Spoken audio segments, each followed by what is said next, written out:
महलों की रानी दुख। তোমার পড়াশোনার জন্য আমার মাসে মাসে কত খরচ হয় জানো? ছেলে বলছে জানি বাবা, সেই জন্যই তো বেশি পড়ি না। বিয়ের কিছুদিন পর জামাই শাশুড়িকে বলছে, মা আপনার মেয়ের মধ্যে অনেক দোষ আছে। শাশুড়ি প্রম্পট রিপ্লাই, জানি বাবা, সেই জন্যই তো কোনো ভালো ছেলের সাথে বিয়ে দিতে পারলাম না।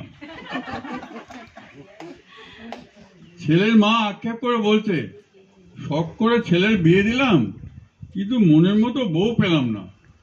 পাশে থেকে ছেলের ঠাকুমা বলছে, হ্যাঁ এই ব্যাপারে তোমার আর আমার একই কপাল।